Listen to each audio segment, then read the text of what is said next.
ಅಲ್ಲ, ಅದು ಇದೆ, ನನಗೆ ಅರಿವಿದೆ.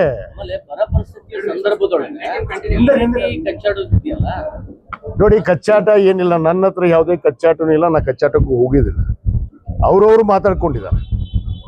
ಅವ್ರಿಗೇನು ನೋವಾಗಿದೋ ಗೊತ್ತಿಲ್ಲ. ನನಗೆ ಸಹಜವಾಗಿ ಕೆಲವು ಜನಕ್ಕೆ ಇರ್ತದ, ನೋವಾಗತ್ತಂತ ಅವ್ರಿಗೆ. ಅವಕಾಶ ಕೊಟ್ಟಿದೆಯಲ್ಲ ಪಕ್ಷ, ಅದನ್ನು ಹೇಳಬೇಕಲ್ಲ. ಅದನ್ನು ಹೇಳಬೇಕು. ಯಾರ್ಯಾರ ಮೇಲೆ ವಿನಾಕಾರಣ ಏನೋ ದುಡ್ಡಿನ ಆರೋಪ ಮಾಡೋದು 80%. ನಾನು ಕೇಳಿದ್ದೀನಿ, ನಾನೇ ಹೇಳ್ತೀನಿ, 80% ದುಡ್ಡು ತಗೊಂಡೇ ಇವತ್ತು ಸಚಿವ ಸಂಪುಟ ಮಾಡಿದಾರೆ ಅನ್ನೋದು. ಮತ್ತು ಆ ಪಾಪ ನಮ್ಮ ನಾಗೇಂದ್ರ ಬಗ್ಗೆ, ಅವ್ರ ಬಗ್ಗೆ ಕೇಸ್ ಇದೆ, ಅವ್ರ ಬಗ್ಗೆ ಹೆಂಗ್ ಮಾಡಿದ್ರು ಅನ್ನೋದು. ವೇಣುಗೋಪಾಲ್ ಅವರಿಗೆ ಏಕವಚನದಲ್ಲಿ ಮಾತಾಡುವಂಥದ್ದು, ಹುಚ್ಚರು ಅಂತ ಅನ್ನೋದು. ಮೇಲಿಯವರು ಹೈಕಮಾಂಡ್ನವರು ಹುಚ್ಚರು ಅಂದಿದ್ದಾರೆ. ಇವೆಲ್ಲ ಕೇಳಿದ್ದೀನಿ. ಅದಕ್ಕೆ ನಮ್ಮ ವರಿಷ್ಠರು, ನಮ್ಮ ಮುಖ್ಯಮಂತ್ರಿಗಳಿದ್ದಾರೆ, ಅದಕ್ಕೆ ಸೂಕ್ತ ನಿರ್ಧಾರ ತೆಗೆದುಕೊಳ್ತಾರೆ. ನಾನು ಹೇಳ್ತೀನಿ, ಈ ರೀತಿ ಇದು ಏನು ಹೊಸದಲ್ಲ ನನಗೆ. ಜಿಲ್ಲಾದಾಗ ಇದನ್ನ ಎದುರಿಸ್ಕೊಂತಾನೆ ಬಂದೀವಿ. ನಮ್ಮ ತಂದೆ ಕಾಲದಿಂದ ನಾವು ಮುಂದೂ ಕೂಡ ಎದುರಿಸಕ್ಕೆ ರೆಡಿ ಇದ್ದೀವಿ. ನಾವು ಗಟ್ಟಿಯಾಗಿದ್ದೀವಿ. ಪಕ್ಷ ನಮ್ಮನ್ನು ಗುರುತಿಸಿದೆ. ಪಕ್ಷಕ್ಕೆ ನಾವು ನಿಷ್ಠೆಯಾಗಿ ಇವತ್ತು ಜನರಿಗೋಸ್ಕರ ಏನು ಜನ ನಮಗೆ ನಿರೀಕ್ಷೆ ಮಾಡಿ ನಮ್ಮನ್ನು ಗುರುತಿಸಿ ಇವತ್ತು ಶಾಸಕರು ಮಾಡಿದ್ದಾರೆ, ಅವ್ರಿಗೋಸ್ಕರ ನಾವು ಏನು ಮಾಡ್ಬೇಕು, ಸರ್ಕಾರದಲ್ಲಿ ಆ ಬದ್ಧತೆ ಅರಿವು ಇಟ್ಕೊಂಡು ನಾವು ಕೆಲಸ ಮಾಡ್ತೀವಿ. ನೋಡಿ, ಇದು ಈ ಜಿಲ್ಲೆಯಲ್ಲಿ ಹೊಸದೇನಲ್ಲ. ಇದು ನಮ್ಮ ತಂದೆಯವ್ರ ಕಾಲದಿಂದ ಇದ್ದಂಥದ್ದು. ಯಾಕಂದ್ರೆ ಅವರು ಸಚಿವರಾದಾಗ ಬಾಗಲಕೋಟೆ ಜಿಲ್ಲಾ ಉಸ್ತುವಾರಿ ಆಗಬೇಕಾಗಿತ್ತು.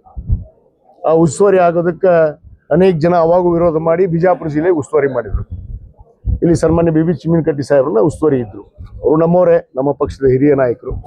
ಇವತ್ತು ಇದು ಏನಂತಾರಲ್ಲ, ಕುತಂತ್ರ ರಾಜಕಾರಣಿ, ಷಡ್ಯಂತ್ರ ಇವೆಲ್ಲ ಇದ್ದೇ ಇದ್ದಾವೆ. ಸ್ವಪಕ್ಷದವ್ರು, ನಮ್ಮ ವಿರೋಧದವ್ರು ಯಾರು ನಮ್ಮ ಮುಂದೆ ಬಂದಿರೋ ತಾಕತ್ತು ಇಲ್ಲ, ದಮ್ಮು ಇಲ್ಲ. ಆದ್ರೆ ನಮ್ಮವರೇ ಷಡ್ಯಂತ್ರ ಮಾಡುವಂಥದ್ದು. ಈಗ ಅವ್ರಿಗೆ ಅವಕಾಶ ಕೊಟ್ಟಿದೆ ಪಕ್ಷ, ಅವಕಾಶ ಕೊಟ್ಟಿದೆಯಲ್ಲ. ಯಾರ್ಯಾರು ಮಾತಾಡಿದ್ದಾರೆ ನಾನು ನೋಡಿದ್ದೀನಿ. ನೀವು ಹೇಳೋದು ಮಾಧ್ಯಮದಲ್ಲಿ ಬಂದಿದೆ ಇವತ್ತು. ಕೆಲವಷ್ಟು ಆರ್.ಬಿ. ತಿಮ್ಮಾಪುರ ಅವರು ಮತ್ತೆ ನಮ್ಮ ಜಿಲ್ಲಾ ಅಧ್ಯಕ್ಷರು, ಮಾಜಿ ಶಾಸಕರಂತ ಎಸ್.ಜಿ. ನಂಜನಮಠ ಅವರ ಮಾತನ್ನು ನಾನು ಕೇಳಿದ್ದೀನಿ. ಈ ರೀತಿ ಒಬ್ಬ ಪಕ್ಷದಲ್ಲಿ ಇದ್ಕೊಂಡು ಪಕ್ಷದ ಬಗ್ಗೆ, ಪಕ್ಷದ ನಾಯಕರ ಬಗ್ಗೆ ಮಾತಾಡುವಂಥದ್ದು ಸರಿಯಲ್ಲ. ಯಾರೇ ಇರ್ಬೋದು, ನಾನೇ ಇರ್ಬೋದು, ಯಾರೇ ಇರ್ಬೋದು. ಈ ರೀತಿ ಒಬ್ಬ ಹಿರಿಯ ನಾಯಕರವರು, ಈ ಜಿಲ್ಲೆದ್ದು ಅನುಭವಿಗಳು, 8 ವರ್ಷ ಜಿಲ್ಲಾಧ್ಯಕ್ಷರಾಗಿದ್ದಾರೆ.